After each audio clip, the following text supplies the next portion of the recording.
Thank you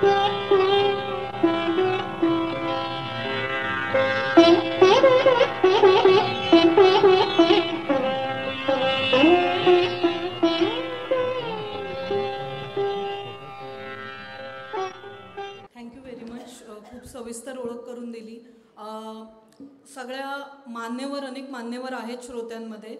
त्यांच्यापुढे खरं तर कुठलंही ज्ञान देण्यासाठी मी अजिबात इथे उभी नाही आहे. जसं मगाशी म्हटलं तसं गेली काही वर्ष जो अनुभव आहे आणि आत्ता आपण ज्या एका स्थित्यंतरातून चाललो आहे, तर आजचा विषय हा मला खूप इंटरेस्टिंग वाटला. आणि विषय खरं तर असा आहे लोकशाही आणि माध्यमं असा. तर हा खूप वास्ट विषय आहे. दिलेल्या अर्ध्या तासामध्ये मग जर मी थिअरी आणि जागतिक संदर्भांमध्ये बोलायचं ठरवलं तर भारतातल्या सर्व मुद्द्यांना स्पर्श करता येणार नाही. त्यामुळे मी आयोजकांची परवानगी घेऊन भारतातल्या सध्याच्या लोकशाही आणि माध्यमं या विषयावर बोलण्याचं ठरवलेलं आहे. आपल्या सगळ्यांनाच माहिती आहे की लोकशाहीचे दोन म्हणजे लोकशाही हे डेमोस आणि क्रसी म्हणजे सामान्य नागरिक आणि सत्ता ह्याचा अर्थ म्हणजे डेमोक्रेसी आहे. त्याच्यामध्ये दोन प्रकार असतात. थेट डेमोक्रेसी असते आणि इनडायरेक्ट जी असते ती. थेटमध्ये देखील अध्यक्षीय आणि संसदीय अशा पद्धतीच्या लोकशाही असतात. आपण संसदीय लोकशाहीमध्ये आहोत अजून तरी. आणि आता अशी भीती सगळे जे तज्ज्ञ आहेत ते दाखवत आहेत की आपल्याला असं भासवलं जाईल की आपण संसदीय डेमोक्रेसीमध्ये आहोत, पण प्रत्यक्षामध्ये मात्र आपण ऑटोक्रेसीच्या दिशेने वाटचाल करतोय का अशी भीती वाटावी असं वातावरण आजूबाजूला दिसतंय. आणि असं दिसत असताना, या सगळ्या चर्चा होत असताना माध्यमांचा यामध्ये काय रोल आहे हे मला मांडायचं आहे, किंवा नेमका तो काय त्याच्यामध्ये परिणाम साधतं असं. तर हे बघत असताना आत्ता तर माध्यमांकडे बघताना दोन गट पडलेले आहेत. तुम्ही काँग्रेसवाले की तुम्ही भाजपवाले. मी तिथूनच सुरुवात करेन. मुळात कुठलाही माध्यम हे स्किल्ड असावं, ऑब्जेक्टिव्ह असावं आणि आमचं जे काम आहे ते कम्युनिकेशनचं काम आहे, किंवा मतं तयार करण्यासाठीचा जो एक डायलॉग आहे तो तयार केला पाहिजे चौथा स्तंभ म्हणून, असं एक आपण मानतो. मग असं करत असताना ऑब्जेक्टिव्ह असणं म्हणजे काय हा एक मोठा प्रश्न आहे. आम्ही ज्यावेळी कुठलीही बातमी करतो, आज गरिबांची बातमी समजा MTHL प्रकल्प ज्याची आज मुख्यमंत्र्यांनी पाहणी केलेली आहे त्याचा कनेक्टर बनणार आहे वरळीला किंवा शिवडीतून जो जाणार आहे, तिथल्या चाळवाल्यांच्या जे प्रश्न आहेत ते आम्ही प्रश्न लिहिले की तुम्ही विकासाच्या विरोधात पत्रकारिता करताय किंवा तुम्ही अँटी व्हॉटेवर नॅशनल टाईप आहात, अशी कुजबूज मोहीम आपल्याला लगेच आजूबाजूला ऐकू येते. याचं कारण काय, तर तुम्ही सत्ताधारी पक्षाच्या विरोधात बातमी सध्या केली की तुम्ही काँग्रेसवाले आहात असं पत्रकारांवर एक ठप्पा लावला जातो. पण मुळात ऑब्जेक्टिव्ह असणं याचा अर्थ, मी इथे क्रिस्टियन अमॅनपोरी माझी खूप फेवरेट पत्रकार आहे, CNN आणि जागतिक तिचं म्हणजे युद्ध असेल किंवा इतर अनेक ठिकाणच्या देशाच्या प्रमुखांच्या तिच्या गाजलेल्या मुलाखती तुम्ही बघा असं मी आवाहन करेन. तर क्रिस्टियन अमॅनपोरने रिसेंटली तिच्या एका इंटरव्ह्यूमध्ये सांगितलेलं आहे की पत्रकार न्यूट्रल असू शकत नाही. ज्यांच्यावर अन्याय होतो, ज्यांच्यावर अत्याचार होतो, जे बहुजन वंचित असतात आणि जे विकास प्रक्रियेतून गाळलेले असतात, या सगळ्यांना जर आपण व्हॉइस देऊ शकलो नाही तर ती न्यूट्रल तुम्ही नसता. म्हणजे तुम्ही त्याला न्यूट्रल आहोत असं म्हणू शकत नाही. आणि हा मुद्दा जर इथे लावला तर आम्ही काँग्रेसवाले होत नाही किंवा आम्ही NGOवाले पण होत नाही. काँग्रेसवाले म्हणजे एक पार्टीमध्ये, NGO म्हणजे सामाजिक काम करणाऱ्यांमध्ये, आणि आम्ही जी पत्रकारिता करतो या सगळ्यांमध्ये प्रत्येक एक मोठी लाईन आहे, फरक आहे. तो समजून न घेता सगळ्यांवर लेबलिंग करण्याचे दिवस सध्या सुरू झालेले आहेत. आणि मग अशा वेळी तुम्ही जर पाय रोवून काम करायचं असेल तर तुम्हाला स्वतःला ही क्लॅरिटी असणं खूप गरजेची असते. आत्ता प्रश्न असा झालेला आहे की म्हणजे आपण बोलतोय माध्यमं, त्यावेळी माध्यमं म्हणजे काय अपेक्षित आहे? माझ्यासारखे पत्रकार व्यक्ती तुम्ही अपेक्षित धरताय का माध्यमं जे चालवतात, मीडिया हाऊसेस जे चालवतात ते ओनर असतात, त्यानंतर तिथे निर्णय घेणारे असतात ते संपादक मंडळ असतं, आणि काम करणारे असतात ते फूड सोल्जर्स टाईप आमच्यासारखे जे रिपोर्टिंग करतात आणि एडिट करतात ते डेस्कवरचे लोक. मी तर रेव्हेन्यू आणि ॲडव्हर्टाइजमेंटच्या ज्या ब्रांचेस आहेत मीडियाच्या, ज्याला तुम्ही माध्यमं म्हणताय, तर ह्या आपण अवॉइड नाही करू शकत. हे देखील सगळे विभाग आहेत. आत्ता आपण इंडिव्हिज्युअल पत्रकार या अत्यंत छोट्या एका ब्रांचबद्दल बोलतोय की मी काय काम करतेय, अमुक पत्रकार काय करतोय, तो काय कॉन्ट्रीब्यूट करतोय. But is that enough and is that really representative of when we talk about लोकशाही आणि मीडिया? तर मला असं वाटतं ही कुठेतरी गल्लत आहे. काही व्यक्ती जे काम करतात त्याला आपण माध्यम असं म्हणू शकत नाही, ते त्यांचं इंडिव्हिज्युअल परफॉर्मन्स आहे. मग जर आपण थोडंसं मागे येऊया, आता मी म्हटलं तसं ओनर्स कोण आहेत, ओनर्सचे इंटरेस्ट कुठे आहेत, ते प्रॉफिट मेकिंगमध्ये आहेत की जर्नलिझम करण्यामध्ये आहेत. मग तिथे न्यूट्रलिटीचा जो मुद्दा आहे तो तिथल्या संपादकांना कितपत कळलेला आहे, हे संपादकांचं जे सगळं एक वर्तुळ आहे देशभरातलं, त्याच्यामध्ये रिजनल रिप्रेझेंटेशन किती आहे, महिलांचं रिप्रेझेंटेशन किती आहे, LGBTचं क्यूचं किती आहे, त्यामध्ये SC ST किंवा संपूर्ण बहुजन वर्गाला किती प्रतिनिधित्व मिळालेलं आहे, याचे प्रश्न गेल्या 2 दशकामध्ये प्रचंड मोठ्या प्रमाणात विचारले जात आहेत. याचं वस्तुस्थिती अशी आहे की मी त्याला सुदैव किंवा दुर्दैव म्हणणार नाही, ही वस्तुस्थिती आहे आणि ती अत्यंत बोचरी आहे की हे रिप्रेझेंटेशन खूपच एकांगी आहे. आणि शहरी पद्धतीच्या इंग्रजीवर प्रभुत्व असलेल्या लोकांचं एक आपल्याला कंट्रोल दिसतो या सगळ्यामध्ये, निर्णय प्रक्रियेमध्ये. आणि त्याचा परिणाम असा झालेला आहे की शेतकऱ्यांची बातमी करणं, ग्रामीण भारतातली बातमी करणं किंवा शहरातल्या गरिबाची मानखूर किंवा ईस्ट वॉर्डमधली बातमी करणं, हे लोणचं असतं ना तसं आज झालेलं आहे की एक मोठा विकासाचा बागुलबुवा आम्ही जो करतोय त्याच्यामध्ये आम्हाला ते हवंय तेवढ्यापुरती झालेली आहे. आणि हा जो प्रॉब्लेम आहे हा सिस्टमॅटिक प्रॉब्लेम आहे.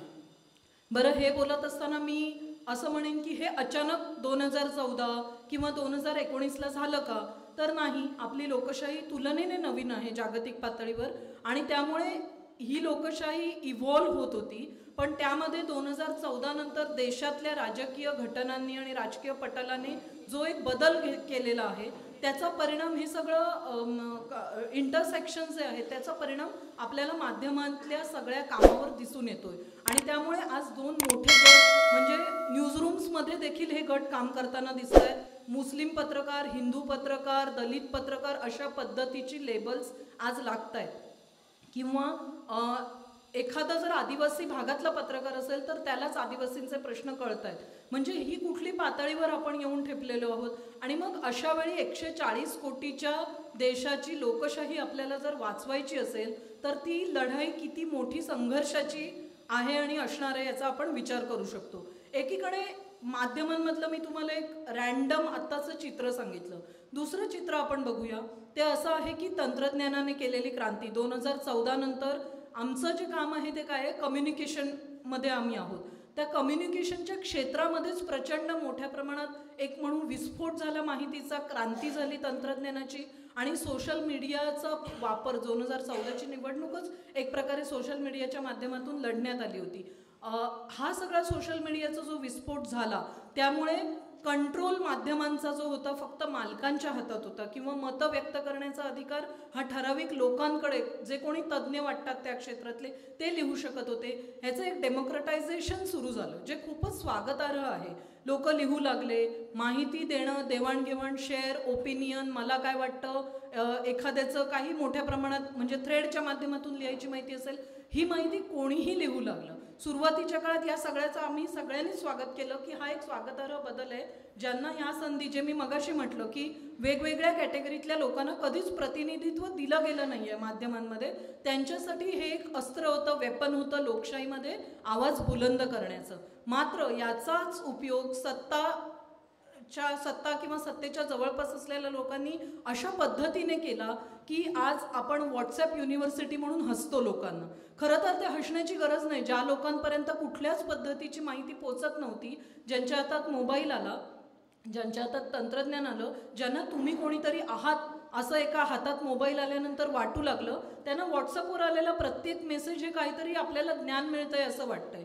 तर प्रॉब्लेम हा आहे की त्यांची खिल्ली उडवण्याऐवजी त्या व्हॉट्सअप मेसेजवर ठराविक विचारसरणीचे किंवा प्रपोगंडा करणारे किंवा खोटे मेसेजेस कसे पसरवले जात आहेत याचा अभ्यास करण्याची गरज आहे. ते कंट्रोल कोण करतंय, ते नॅरेटिव्ह कुठून कंट्रोल होतंय, आणि त्यामुळे जेव्हा आपण लोकशाही आणि माध्यमं असं बोलतोय त्या पलीकडे आत्ता हा जो सगळा सोशल मीडियाचा रोल आहे हा देखील खूप महत्त्वाचा आहे आणि तो तेवढाच पॅरलल चालू आहे माध्यमं जे काम करतायत त्याच्या एवढा, हे लक्षात घेतलं पाहिजे. दुसरी गोष्ट अशी आहे की माध्यमांचे मालक, जसं आपण बघितलं रवीश कुमारने स्वतःचं यूट्यूब चॅनल सुरू केलं किंवा सानिया फारुकी असेल, असे असंख्य तुम्हाला पत्रकार मिळतील. आता मला मगाशी जो मी पहिला प्रश्न तुम्हाला विचारला, असे किती इंडिव्हिज्युअल्स आहेत जे नोकरी सोडून लोकशाही वाचवण्यासाठी इंडिपेंडंट पत्रकारिता करू शकतील? कारण प्रत्येकाला पैसा हा गरजेचा आहे, पगार हवा आहे, घर चालवायचं आहे, ही तर वस्तुस्थिती आपण मान्य करूया. त्यासाठी तुम्ही नोकरी करता आणि मग त्यामुळे एक साहजिक बंधन असं येतं की प्रत्येकजण स्वतःचं इंडिपेंडंट चॅनल चालवू शकत नाही. सानिया फारुकी नावाची पत्रकार आहे, तिने असं सांगितलं होतं असंख्य वेळा तिच्या चॅनेलविषयीचं मास रिपोर्टिंग झालं, ते बंद करण्यात आलं. त्यामुळे यूट्यूब चालवणं हे म्हणजे असं दिसतं तेवढं सोपं काम नाही आहे. तर ह्या सगळ्या सोशल मीडियावर येणारे जे अनुभव आहेत, सातत्याने त्यांना विविध प्रकारे त्रास दिला जातो, त्यांचं जे म्हणजे पैसे मिळतात ते सर्व पत्रकारांना समान मिळत नाही. त्यात आत्ताचं सरकार जे आहे ते यूट्यूब आणि इंस्टाग्राम आणि सर्व सोशल मीडिया इन्फ्लुएन्सर्ससोबत अशा पद्धतीचे करार करत आहे की त्यांची माहिती म्हणजे गव्हर्नमेंटचं पब्लिक इन्फॉर्मेशन ऑफिसर असल्याप्रमाणे हे सगळे इन्फ्लुएन्सर्स देत आहेत. ते तुम्हाला माहीत आहे का त्यासाठी किती कोटीचा निधी सरकारने मंजूर केलेला आहे याची आपल्याला काहीच कल्पना नाही आहे. आणि त्यामुळे उघडलं रील की जी माहिती येते कुठल्या तरी सरकारी धोरणाची माहिती, आपल्याला वाटतं की अरे हे किती समाजात तळागाळापर्यंत खरोखर पोचलेलं आहे. खरं तर ती पेड पब्लिसिटी आहे, पण ती आपल्याला अशी भासवली जाते की ही रिअल पब्लिसिटी आहे. त्यामुळे हे जे मॉडेल आहे ना पब्लिसिटी आणि माध्यमांचं, हे खूप छुप्या पद्धतीने सध्याच्या राजकारणामध्ये काम करतं आहे. याशिवाय सरकार प्रचंड, मगाशी मी माध्यमांच्या ब्रांचेस म्हटल्या, याच्यामध्ये ज्यावेळी जाहिरातीचा भाग येतो किंवा रेव्हेन्यूचा भाग येतो, आज कितीतरी माध्यमं, मी तर म्हणेन भारतामध्ये न्यूज लॉन्ड्री, त्यानंतर द वायर असेल आणि काही इतर अगदी तुरळक हाताच्या बोटावर मोजण्या इतकी माध्यमं सोडली तर सर्व माध्यमं ही जाहिरातीवर त्यांचं रेव्हेन्यू मॉडेल अवलंबून आहे. तुम्हाला किती जाहिराती मिळतात त्याच्यावर तुमचा रेव्हेन्यू मिळतो. आणि मग जर या जाहिराती कोण देतं याचा तुम्ही विचार करा. आणि त्या जाहिराती मिळणार नसतील तर हे सगळं कसं चालणार आहे कारभार, हा एक खूप मोठा प्रश्न आहे आणि काय म्हणू आपण गुंतागुंतीचा प्रश्न आहे. तर रेव्हेन्यू मॉडेल आत्ता जसं आम्ही काम करते, मी TOI प्लसला काम करते, it is behind pay wall. So what we are trying to do की तुम्ही पे करा, रीडर्सनी पे करा. दिस इज रीडर्ससोबत डायरेक्ट कॉन्टॅक्ट करणं, कनेक्शन करणं, इंटरॅक्टिव्ह करणं. न्यूज लॉन्ड्रीने मला वाटतं भारतात हे सगळ्यात आधी सुरू केलं होतं 2014ला. सबस्क्रिप्शन वॉल जगभरामध्ये जी येते प्रत्येक गोष्टीला. So when you pay for your news, तर तुमच्या अपेक्षा असतात की मी व्हॉट्सअप युनिव्हर्सिटीतल्या माहितीवर विश्वास ठेवणार नाही. मग जो माहिती देतो, जो बातमी देतो त्याच्यावर पण बंधन येतं की मी जबाबदारीची बातमी देईन, मी सत्य पडताळून बातमी देईन, मी वेगवेगळ्या पद्धतीचे तुम्हाला म्हणजे काय ओपिनियन्स जी आहेत ती तुमच्या पुढे मांडीन असं. पण आज असं झालं आहे रीडर्स पूर्णपणे डिस्कनेक्ट आहे. त्यांना जी माहिती दिली जाते, त्यांना जो प्रपोगंडा त्यांच्या पुढे मांडला जातोय तो खरा वाटतोय. आणि याला काल मी EVM बद्दलची एक बातमी केली. सो मला पण आतापर्यंत असं होतं की EVM मध्ये काहीच आपल्याला म्हणजे जेव्हा राज्य जिंकतात तेव्हा आपण तर बोलत नाही काही, मग कशाला बातमी करा. बट आता ज्या पद्धतीचे आर्ग्युमेंट्स येत आहेत की VVPAT नावाचं जे मशीन आहे आपल्याला व्हेरिफिकेशन मिळतं ते नेमकं कुठे बसवलं गेलेलं आहे EVM मध्ये, ते कंट्रोल युनिटच्या आधी बसवलं गेलेलं आहे. VVPATची तुम्हाला स्लिप कधी मिळते, अशा पद्धतीचे असंख्य प्रश्न उपस्थित केले जात आहेत. कालच द क्विंट नावाचं जे माध्यम समूह आहे त्यांनी एक खूप मोठी बातमी परवा पब्लिश केलेली आहे ज्याच्यामध्ये त्यांनी दाखवून दिलं आहे की इलेक्शन कमिशन ऑफ इंडिया यांनी मुंबईतल्या एका कंपनीचे अनेक लोक, शेकडो लोक हायर केले होते कन्सल्टंट म्हणून, आणि ते लोक एम्पॅनल्ड कंपनीचे नव्हते आणि हे लोक ज्युनियर इंजिनिअरिंग कन्सल्टंट म्हणून काम करत होते.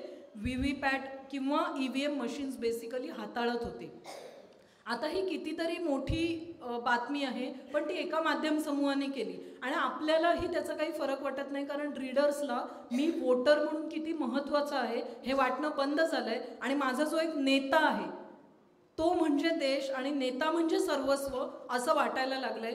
संसदीय लोकशाहीचा भास करत ऑटोक्रसी चालणं हे जे मॉडेल आहे ते हे असं आहे की वोटर्सना आत्ता बातम्या या दिल्या जात आहेत की मतदानाच्या तयारीसाठी 2 महिने आम्ही कशा पद्धतीने जोरदार तयारी करतोय, हत्ती फिरवतोय, व्हॉटेवर, अजून जनजागृती करतोय, असं करतोय तसं. पण ज्या दिवशी मतदान असतंय, मतदानाचे बद्दलचे मतदार जे प्रश्न उपस्थित करतोय त्या प्रश्नांना माध्यमं किती महत्त्व देत आहेत.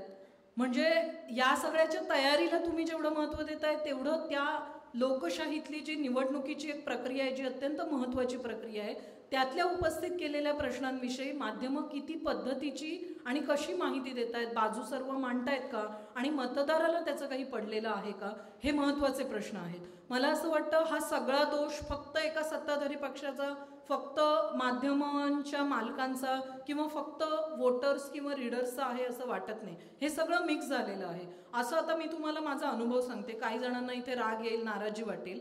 आपण गोदी मीडिया ही टर्म वापरतो, जे मला वाटतं रवीश कुमार यांनी टर्म कॉइन केलेली आहे की गोदी मीडिया कशा पद्धतीने ठराविक म्हणजे सरकार किंवा राजकीय पक्षांनाच सातत्याने प्रतिनिधित्व देतं आणि त्यांची जागा त्यांना म्हणजे मीडियाची जागा त्यांना दिली जाते. माझा अनुभव असा आहे की हे जे ऑपोजिशनचे महत्त्वाचे पक्ष आहेत ना, त्यांना आम्ही माझ्यासारख्या मेनस्ट्रीम मीडियाकडून अनेकदा असंख्य वेळा कॉल्स केले तरीही ते तुम्हाला वेळ देत नाही. ते स्वतः आजही या मनोवृत्तीने वागतात की तेच राज्य करतायत जणू काही. म्हणजे ते यात्रा काढत असतील लोकांमध्ये जाऊन, जी चांगली गोष्ट आहे त्यांच्या पक्षासाठी आणि त्यांच्या वाटचालीसाठी. पण तुम्ही एकीकडे गोदी मीडिया म्हणायचं आणि दुसरीकडे जे पत्रकार तुम्हाला इंटरव्ह्यू घेण्यासाठी प्रयत्न करतायत, जे पत्रकार तुमचे, आता तुम्ही ECIला एक मोठं पत्र दिलं इंडिया कोएलिशनने अबाउट EVM, त्याविषयी असंख्य नेत्यांना आम्ही संपर्क साधला की आम्हाला तुमची मुलाखत घ्यायची आहे, बोलायचं आहे. तुम्ही दिल्लीतल्या ठराविक पत्रकारांशीच बोलणार, सुटाबुटातल्या. हे जर या अपोजिशनच्या लीडर्सनी ठरवलेलं असलं तर ते कुठली लोकशाही फॉलो करतायत. आणि माध्यमांकडून फक्त का अपेक्षा करायची की माध्यमांनी सर्व लोकशाही केली पाहिजे.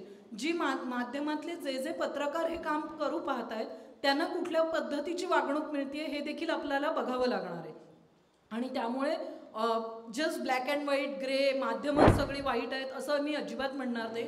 असंख्य पत्रकार आहेत ज्यांचे बिन चेहऱ्याचे पत्रकार असं मी त्यांना म्हणते, जे खूप वेगवेगळ्या पद्धतीने काम करतायत.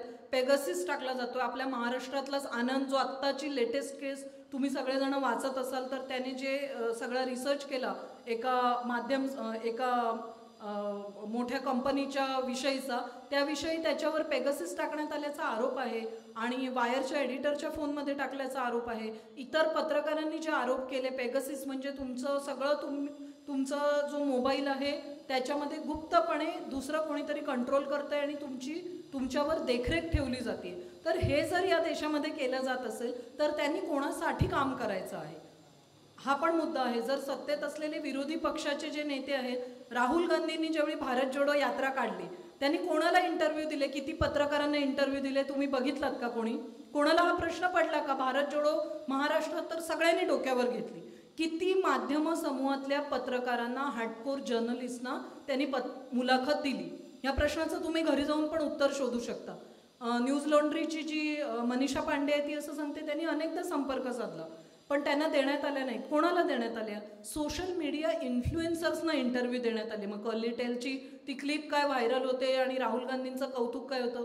पण माझा प्रश्न असा आहे, मग तुम्ही पंतप्रधानांनी 10 वर्षात पत्रकार परिषद घेतली नाही ही जेव्हा टीका करता त्यावेळी 4 बोटं तुमच्याकडे पण आहेत. तुम्ही त्याच पद्धतीचं करताय. तुम्ही पत्रकारांचं महत्त्व, पत्रकारांची जबाबदारी ही कुठेतरी बाजूला ढकलत social media influencers are not journalist. मला जर तुम्ही मुलाखत घ्यायला सांगितली तर तुम्हाला हवे ते प्रश्न मी विचारणार नाही. जे अडचणीचे प्रश्न आहेत ते विचारणं हे माझं काम आहे. तो सत्ताधारी असो किंवा विरोधक असो. आम्ही विचारणार काँग्रेसला की तुम्ही 400 सीट लढवणार आहात की 250 सीट लढवणार आहात, तुमच्या कोएलिशनमधल्या लोकांबरोबरचे काय गडबडी आहेत, हे सगळे प्रश्न आम्ही विचारणार. आणि त्यामुळे तुम्ही आम्हाला टाळताय. आणि भाजपचे लोकांनी तर ऑलरेडी फिल्टर लावलेले आहेत ज्याच्याबद्दल आपण सगळे कन्सर्न आहोत, बोलतोय. भारतीय संसदेच्या नवीन इमारतीचं उद्घाटन झालं. किती मतदारांना आणि किती वोटर्सना माहिती आहे की तिथे जाण्याची पत्रकारांची बंधनं जी आहेत, जी कोविडच्या नावाने सुरू झाली होती ती आजही कायम आहेत. ह्याच्याविषयी पत्रकारांच्या ज्या संघटना आहेत त्या आंदोलन करतायत, सातत्याने पत्र देत आहेत राज्यसभा आणि लोकसभेच्या वेगवेगळ्या अधिकाऱ्यांना, पण फरक काहीच पडलेला नाही आहे. ह्याचा फरक हा पडला आहे की माध्यमांमधून जे कव्हरेज येतं ते ठराविक एजन्सीजचं कव्हरेज येतं. ज्या एजन्सीजना तिथे ॲक्सेस दिलेला आहे ते लोक त्यांना जे सांगितलेलं आहे किंवा त्यांना जे दाखवायचं आहे तेवढंच वार्तांकन तुमच्यापर्यंत पोचवत आहेत. सो हे जे फिल्टर्स आहेत, ह्या ज्या मुलाखती न देणं आहे, माझं वैयक्तिक नुकसान नाही झालेलं आहे. मला राहुल गांधी किंवा जयराम रमेश यांनी मुलाखत न दिल्याबद्दल किंवा अशोक चव्हाण यांनी मुलाखत न दिल्याबद्दल नुकसान वाचकांचं झालेलं आहे. नुकसान जे झालेलं आहे ते त्या वोटरचं झालेलं आहे आणि त्या राजकारण्याचं झालेलं आहे की हा जो मधला गॅप ब्रिज आहे तो तुम्ही नाकारताय सातत्याने. आणि त्यामुळे प्रश्न असा आहे की माध्यमांची ही सगळी जबाबदारी आहे खरं आहे, पण वाचकांनी देखील ठरवलं पाहिजे की आम्हाला काय वाचायचं आहे, आम्हाला काय बघायचं आहे. आत्ताचं ते मला वाटतं पोस्ट ऑफिस बिल आलेलं आहे त्याबद्दल तुम्ही वाचलत का? ब्रॉडकास्टिंग बिल आलेलं आहे. भारतीय न्याय संहितेविषयी एवढी मोठी चर्चा सुरू आहे, प्रायव्हसीचे सगळे विषय तिथे चर्चेला जात आहेत आणि खूप माध्यमं याविषयी लिहित आहेत. तर वोटर्सनी देखील रिमोट कंट्रोल तुमच्या हातात आहे हे लक्षात ठेवून प्रश्न विचारले पाहिजेत. मास मीडिया दुर्दैवाने आत्ता खरंच हातात नाही आहे, कारण त्यासाठी खूप मोठी गुंतवणूक लागते. पण जे माध्यमांचं डेमोक्रेटायझेशन झालेलं आहे त्याचा वापर वाचकांनी देखील खूप सजगपणे केला पाहिजे. अर्थात याला लिमिटेशन्स आहेत. मी आता मास मीडियाचा उल्लेख केला. मास मीडिया म्हणजे काय, तर एकाच वेळी टी व्हीवर जे प्रक्षेपण होतं ते लाखो लोकांपर्यंत पोचतं. आज तिथून लिटरली म्हणजे ओपनली प्रोपोगंडा करणाऱ्या माहिती, फेक न्यूज. काल तर एका चॅनेलने मुलाखत घेतली शंकराचार्यांची आणि हिंदू राष्ट्र येणार आणि कसं येणार आणि त्यासाठीचे तुमच्या मागण्या काय आहेत अशी मुलाखत घेतलेली आहे एका टी व्ही चॅनेलवर, नॅशनल सो कोल्ड. त्यामुळे आपल्याला काय म्हणजे जागा होण्याच्या पलीकडच्या परिस्थितीत आपण खरं तर गेलो पाहिजे. त्याच्या पुढची गोष्ट अशी आहे की मी परवा एक मुलाखत घेतली, तिथे असं सांगण्यात आलं की सेक्युलर शब्द ह्याची गरजच नाही आहे राज्यघटनेमध्ये, कारण आपण सगळे सेक्युलरच आहोत. हिंदू आहोत म्हणजे सेक्युलर आहोत. त्यामुळे तुम्हाला हे सांगण्याची गरज नाही की तुम्ही सेक्युलर आहात. आता ज्यावेळी ह्या बातम्या आम्ही लिहितो त्याचे अर्थ, त्याचे कॉन्टेक्स्ट, त्याचे संदर्भ हे वाचकाला कळले पाहिजे, किंवा ते समजावून देण्यासाठी, ओपिनियन्स तयार करण्यासाठी जे लेख आहेत जे अगदी 14पर्यंत मोकळेपणाने येत होते, आता तुमच्यासमोर पहिली बाजू म्हणून सरकारी म्हणणं तुमच्या डोक्यावर थोपवलं जाते, सर्व भाषांमध्ये होते. आणि मग तिथे चुकीची माहिती, अगदी आंबेडकरांनी मनूचा पुतळ्याचं उद्घाटन केलं इथपर्यंत माहिती न्यूजपेपरमध्ये छापून आणली जाते, तर ही धोक्याची घंटा आहे. पण त्यासाठी मला पुन्हा पुन्हा असं वाटतं की शालेय जीवनामध्ये आपण मिसइन्फॉर्मेशनशी कसं लढायचं हे विषय इंट्रोड्यूस करावं लागतील. इतिहास आधीच आपल्याला चाळून दिला जातो येणाऱ्या पिढीला विशेषतः. त्याचं काय, त्याच्या बातम्या माध्यमांनी दिल्या, त्याच्या पलीकडे फॉलोअप घेतलेला नाही आहे. तर सिटिझन, सिव्हिल सोसायटी आपण ज्याला म्हणतो, त्यांनी हा विचार केला पाहिजे की तुम्ही हा रेटा माध्यमांपुढे लावला पाहिजे की ही माहितीच येत नाही आहे. तुमची पुढची म्हणजे आपली सगळ्यांची पुढची पिढी हा एक ठराविक पद्धतीचा इतिहास शिकणार आहे. हे कितीतरी गंभीर आहे.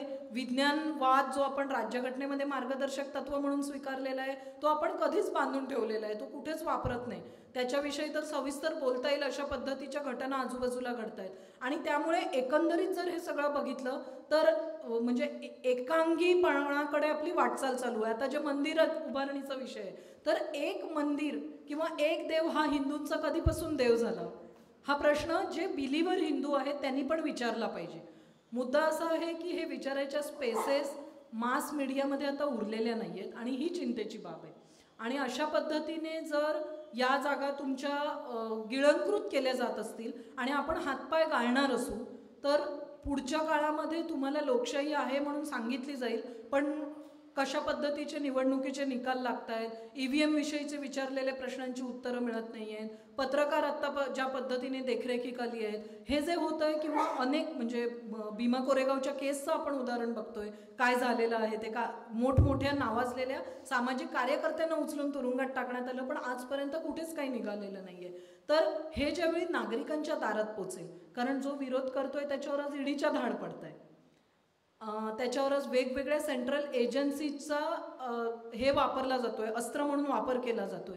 त्याच्यामुळे नागरिकांपर्यंत हे कधी पोचणार आहे? तर जेव्हा तुमच्या स्वातंत्र्यावर गदा येतील तेव्हा तुम्हाला कदाचित जाणीव होणार, तुम्हाला म्हणजे जनतेचं मी बोलतेय, की हे प्रश्न आले पाहिजेत. आणि मला असं वाटतंय आता क्लायमेट चेंज सारखा जो प्रश्न आहे त्यावेळी नागरिकांना हे प्रश्न पडायला लागलेले आहेत की मुंबईमध्ये एवढं लाईटिंग का केलं जातंय.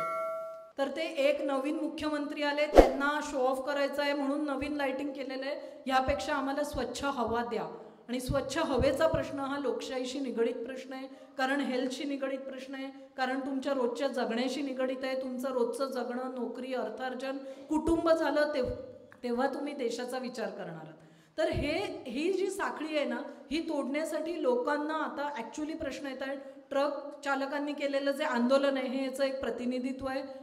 शेतकऱ्यांनी केलेलं आंदोलन जे आहे ते खूप मोठं प्रतिनिधित्व आहे या सगळ्या घटनांचं. तर माध्यमांमध्ये खूप मोठे लूपहोल्स आहेत. हे लूपहोल्स आपण अशी भाषणं करून ॲक्च्युली काही भरणार नाही आहेत. त्यासाठी लोकांच्या रेव्हेन्यूमधून ज्यावेळी माध्यम समूह मोठी होतील, जसं मी मगाशी उदाहरण दिलं, न्यूज लॉन्ड्री आहे, न्यूज मिनिट आहे, किंवा अनेक आता माध्यमं जिथे पेवॉल लावत आहेत, हे एक मॉडेल झालं. पण हे देखील दीर्घकाळ चालणारं नाही आहे, कारण इंग्रजी लिहिणारे वाचणारे किंवा फक्त सुशिक्षित लोकांपर्यंत ते पोचतंय. त्याच्या पलीकडची नवीन जसं विचारवेधने सुरू केलेलं सगळं हे एक काम आहे. अशा पद्धतीची छोटी छोटी मॉडेल्स तयार होत आहेत आणि त्याला एक ज्यावेळी आकार येईल तेव्हा कदाचित हा प्रश्न एका बाजूला म्हणजे सुटतोय असं वाटू शकेल, पण सध्या ती परिस्थिती मला दिसत नाहीये. एक शेवटचा प्रश्न, मला वेळ मी लावला नव्हता, सॉरी.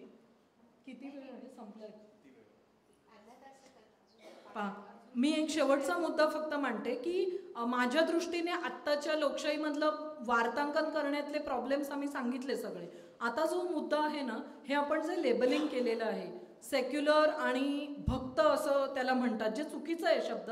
एका नेत्याला पाठिंबा देणारे हे सगळी जी जनता आहे किंवा मुस्लिम द्वेष करणारी जनता आहे, हिंदू राष्ट्र पाहिजे म्हणणारी जनता आहे.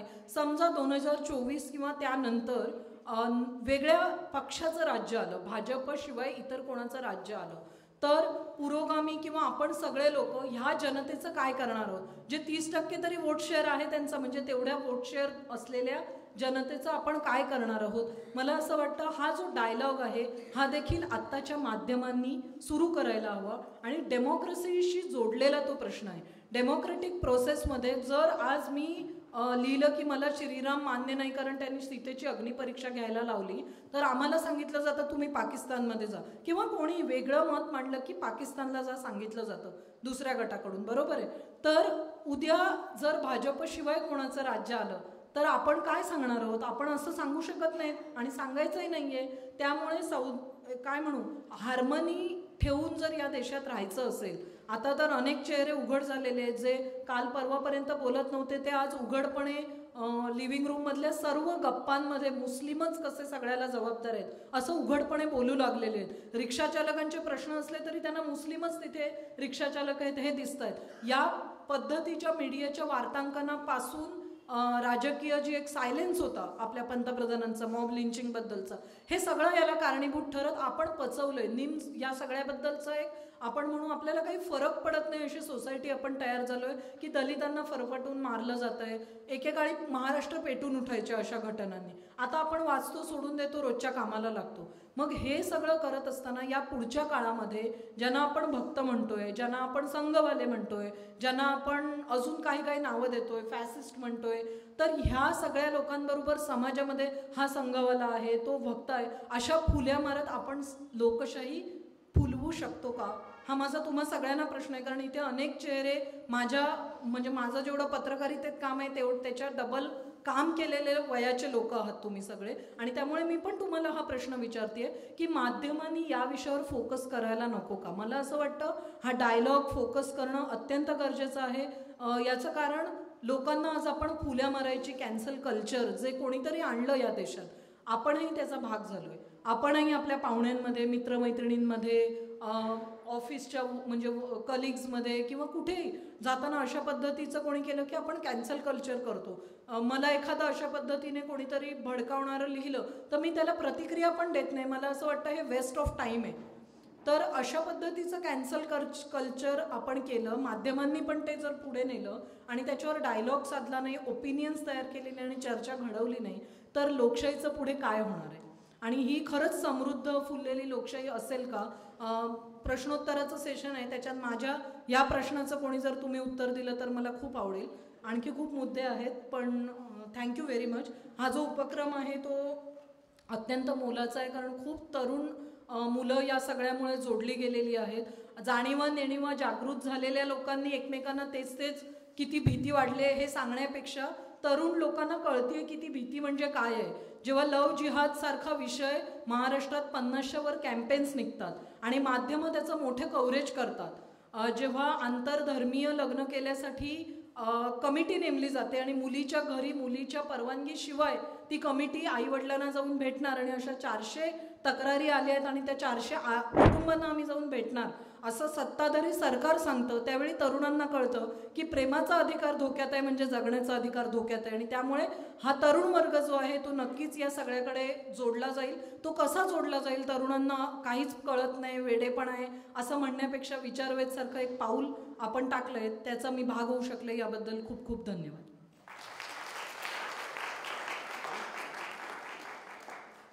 अलका, भाषण खूप आवडलं, पण 2 कॉमेंट्स आणि 1 प्रश्न. कॉमेंट्स अशा आहेत की मीडिया लिटरसीची आज इतकी गरज जेवढी भासते आहे तेवढी गरज पूर्वी कधीच तातडीची झाली नव्हती, त्यावर बोलायला हवं. 1. आणि दुसरं रागा म्हणजे राहुल गांधींनी प्रेस कॉन्फरन्स भारत जोडोच्या दरम्यान केल्या, त्याकडे तुम्ही दुर्लक्ष करत आहात का?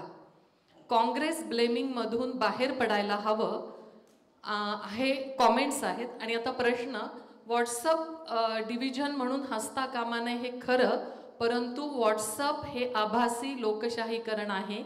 तसंच अमित शहा यांनी इन कॅमेरा सांगितल्याप्रमाणे 3 लाख व्हॉट्सअप गटातून आम्ही काहीही खरं सिद्ध करू शकतो. उदाहरणार्थ, अखिलेशनं वडिलांना मारलं तर ह्याचं गौरवीकरण करावं का, असा प्रश्न आलेला आहे. तर या दोन्ही प्रश्नांना आपण उत्तर द्यावं ही विनंती. Thank you very much. आणि तुम्ही माझ्याशी असहमत आहात याचा मला खूप आनंद झाला. एकमेकांनी पाठ थोपटावी, सगळं छान छान झालं, ही लोकशाही नाही असं मी मानते. आर्ग्युमेंट झाली पाहिजेत, कडाक्याची झाली पाहिजेत, ज्याच्यासाठी न्यूजरूम आणि माध्यमं खूप महत्त्वाची आहेत. आणि मग पहिली बाजू, दुसरी, 5वी, 6वी पण बाजू यावी. एका बाजूची मी नाहीच आहे. त्यामुळे सगळ्यात पहिलं, I am happy that you are whatever in disagreement. So ह्याच्यामध्ये 2-3 प्रश्न आहेत. यातलं पहिलं मी असं म्हणतं, मीडिया लिटरसी अगदी गरज आहे, कारण की मी जसं म्हटलं माध्यमांचं डेमोक्रेटायझेशन ज्या पद्धतीने झालं त्याला कुठली दिशा नाही दिली गेलेली आहे. जसं प्रतीक सिन्हा आल्ट न्यूज चालवतात, तुम्हा अनेकांना माहीत असेल, ज्यांना नसेल त्यांनी ते बघा की फेक न्यूज जे आहे ती मिसइन्फॉर्मेशन डिबंक करण्याचं काम आल्ट न्यूज करतं. आता हिने पण मगाशी काही प्रयोगांचा उल्लेख केला, तर भारताची लोकसंख्या बघता अशा प्रयोगांच्या बेटांवर देशाची लोकशाही टिकेल का, हा प्रश्न आपण आपल्याला विचारला पाहिजे. त्यामुळे आल्ट न्यूजचं मॉडेल घेऊन, प्रतीकसुद्धा हेच सांगतात, आल्ट न्यूजचं मॉडेल घेऊन आपल्याला शाळेमध्ये जे काही पाश्चात्य देशांनी सुरू केलं आहे, मिसइन्फॉर्मेशन डिबंक करणं किंवा मूळ माहिती तपासून बघणं, हे शालेय जीवनात, कॉलेज जीवनात आणि सिव्हिल सोसायटीमध्ये याविषयी चर्चा झाली पाहिजे. तर त्यासाठी असं करता येईल की आपण ज्यावेळी भेटतो अशा पद्धतीचे ग्रुप्स, मला असं वाटतं हे एक आता कंपल्सरी ठेवलं पाहिजे की इथे एक 10 मिनिटाचं सेशन घ्यायचं की मिसइन्फॉर्मेशन डिबंक करायचे, हे 4 ॲप्स आहेत, हे नंबर्स आहेत, कारण हा आपल्याला याचा परिणाम होतोय आपल्यावर. त्यामुळे कदाचित असं करू शकतं सरकार, सध्याचं तर हे नक्कीच करणार नाही. मीडिया लिटरसी वेगवेगळ्या पद्धतीने करता येते. कॉलेजेसमध्ये शिकवणारे शिक्षकच जर एका पक्षाची, एका बाजूची तळी उचलून धरणारे असतील, माध्यमांचे म्हणजे जे हिने सांगितलं, तर कॉलेजमध्येच जर तिथे हल्ला झालेला आहे तर पुढे कसं आपण अपेक्षा करतो. आणि नंतर मग मालकांचे इंटरेस्ट आहेत, मग संपादकांची समज आहे, मग बायसेस आहेत, मग प्रिजुडिसेस आहेत, मग तो जो पत्रकार आहे त्याची पर्सनल प्रॉब्लेम्स आहेत. या सगळ्या पलीकडे बिचारा सैनिक म्हणून किती धावणार. तर माझं असं म्हणणं आहे की यासाठी एक व्यवस्थाच लागणार आहे. म्हणजे ही बेटं खूप स्वागतार्ह आहेत, विकासाची असो दे किंवा अशा पद्धतीच्या प्रयोगांची. But what we are talking about Indian democracy, ज्याच्यासाठी सिस्टीम बदल झाले पाहिजेत. आणि ते होण्यासाठी आता ज्या पद्धतीने सगळ्या केंद्रातल्या म्हणजे ब्रॉडकास्टिंग बिल असेल, मिनिस्ट्री असेल, तुमचं मास मीडिया चालवायचं ज्या तुम्हाला परवानग्या लागतात, अगदी BBC देखील त्यातून सुटलेलं नाही आहे. न्यूज क्लिकसारख्या संघटनेवर ज्या पद्धतीने धाडी पडतायत, संपादकांवर धाडी पडतायत, तर हे सगळं खूप भीतीदायक आहे. म्हणजे हे नाकारता येणार नाही. आणि त्यांना कोणता सपोर्ट आहे तर ह्या लोकांना आहे. आज सामान्य पत्रकारांना आपण ही हिंमत देऊ शकतोय का सिव्हिल सोसायटी म्हणून. त्यामुळे मला असं वाटतं न्यूज क्लिकसारखं मॉडेल चालेल किंवा मीडिया लिटरसी चालेल, पण त्याच्यासाठी सिस्टीम बदल व्हावे लागतील. त्याच्यासाठी आधी मिसइन्फॉर्मेशनची लढाई आपल्याला लढावी लागणार आहे आजच्या घडीला.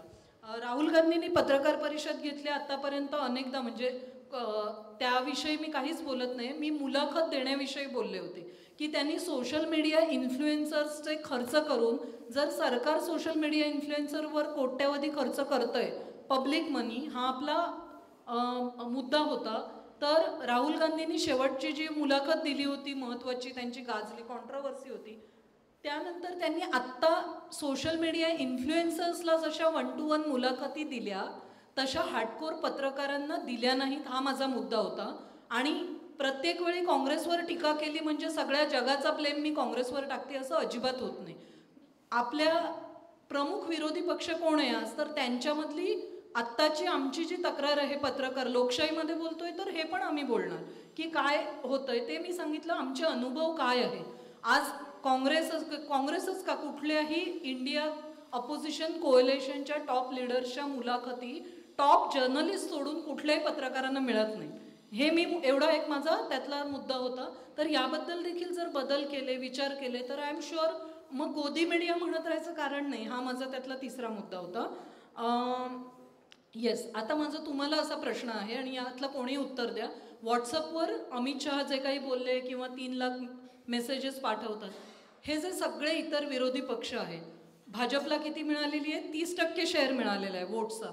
इतर कुठल्या राजकीय पक्षाला व्हॉट्सअपवर मेसेज पाठवू नका असा फतवा अजून तरी निघालेला नाही आहे ना सरकारी म्हणजे व्हॉट्सअप नावाचं तुमच्याकडे तंत्र आलं, एक ॲप आलं, त्याचा वापर तुम्ही करणार नाही आणि दुसरा करतोय म्हणून आपण नाही तक्रार करू शकत. ऑफकोर्स तिथे जे प्रॉब्लेम्स आहेत ते मांडतोच आहोत आणि ते बदलले पाहिजेत आणि लोकांना योग्य माहिती मिळाली पाहिजे. पण ती कुठून मिळणार आहे? तर त्याच व्हॉट्सॲपवर त्याची सगळी काउंटर आर्ग्युमेंट्स पोचतील महत्त्वाच्या. जसं आता माझ्या माहितीप्रमाणे नेहरूंवरची जी बऱ्यापैकी माहिती लोकांपर्यंत पुन्हा एकदा पोचायला लागले पुस्तकातून व्हॉट्सअपपर्यंत. कारण गेले अनेक वर्ष देशातल्या प्रत्येक खड्डा पडला तरी नेहरूच जबाबदार होते बिचारे. त्याला आपण सुरू केलंय देणं. पण 3 लाख जर ते पाठवतायत तर आपण 6 लाख पाठवले पाहिजेत. पण हे 6 लाख कोण पाठवणार आहेत? केवळ माध्यमं हे पाठवू शकतील का? माझा असा प्रश्न आहे की हे आपल्याला विचार करावा लागेल. आणि यामध्ये विरोधी पक्षांचा रोल काय येतो, संस्थांचा रोल काय येतो, माध्यमांचा काय रोल येतो, हे आपण कुठेतरी कमी पडतोय. आणि एक लिमिटेड पॉईंट, कदाचित याच्यावर खूप वेगळी पद्धतीची चर्चा होईल. इथे सगळे म्हणजे जुने चळवळीचे कार्यकर्ते आहेत ज्यांनी काँग्रेस सरकार विरोधात चळवळी लढलेल्या आहेत आणि एक इव्हॉल्व होत सरकार आलंय. म्हणून मी इंटरेस्टिंग पॉईंट असं म्हणेन की आपण हे सगळं करत असताना 2014च्या आधी एक आदर्श राज्यात आम्ही जगत होतो आणि आत्ताच काहीतरी झालंय असं आपण कोणीच स्टान्स घ्यायला नको. 2014च्या आधी मी बातम्या कव्हर केल्या आहेत. ट्रायबल्सनं कशा पद्धतीचं जेवणात हे मिळत होते, चालायला फुटपाथ नाही आहेत, डायबिटीसची आणि TBची आपण देशामध्ये म्हणजे टॉपचे पेशंट आपल्या देशात आहेत जगामध्ये. आणि शेतकऱ्यांचे प्रश्न कधीच मास मीडियाने मोठ्या प्रमाणावर कव्हर केलेले नाही आहेत. सो 14च्या आधी देखील या देशामध्ये खूप सारे प्रॉब्लेम्स होते. मात्र फरक एक मोठा होता की तरी देखील लोकशाही स्ट्रॉंग होती. तरी देखील लाटणं घेऊन ज्यावेळी मोर्चे निघत होते, तरी देखील ज्यावेळी विद्यार्थी मुंबई विद्यापीठाच्या बाहेर गेटवर बसायचे त्याची दखल घेतली जात होती. जेव्हा एखाद्या शाळेची बातमी दाखवली जात होती तेव्हा मंत्री उत्तर द्यायचे. पत्रकारांना भेटण्यासाठी बंधनं नव्हती संसदेमध्ये जाण्यासाठी, अगदी आणीबाणीच्या काळात देखील. सो हा जो मोठा फरक आहे, परिस्थिती तेव्हाही चॅलेंजेस होते, पण आताचे चॅलेंजेसची ग्रॅव्हिटी ही खूप मोठ्या प्रमाणावर आहे. कारण सिस्टीम ला क्वेश्चन केलं जात आहे किंवा ती विस्कटवून एक नवी सिस्टीम आभास लोकशाहीचा करून तयार केली जाते. आणि त्यामुळे मला असं वाटतं हे जे बदल आहेत ना ते ॲड्रेस करणं हे खूप महत्त्वाचं चॅलेंज आपल्यासमोर आहे. कोणापुढेच याचं रेडीमेड उत्तर नाही आहे. माध्यमं किंवा माध्यमकर्मी असं आम्ही ज्याला म्हणतो, पत्रकार, आम्ही एक प्रयत्न करतोय. मला असं वाटतं हे सतत चर्चा करून, बोलून, एकमेकांचे मुद्दे खोडून, सपोर्ट करून याच्यातून काही एक विचारमंथन होईल अशी मी आशा बाळगते. So I am an optimist. माझ्या म्हातारपणापर्यंत कदाचित हा मुस्लिम द्वेष या देशातला कमी होईल अशी माझी खरंच आशा आहे. आणि मी त्याच्यासाठी सतत संवाद साधत असते. म्हणजे मेरे घर आके देखोवर टाइम्स ऑफ इंडिया सारख्या माझ्या माध्यमामध्ये आम्ही खूप मोठी व्हिडिओ स्टोरी केली, त्याच्याबद्दल मी सोशल मीडियावर लिहिलं. तर हे आपण संवादाचा उपयोग केला पाहिजे, कॅन्सल कल्चर करता नाही, या ठाम मताची मी आहे. Thank you very much for that question.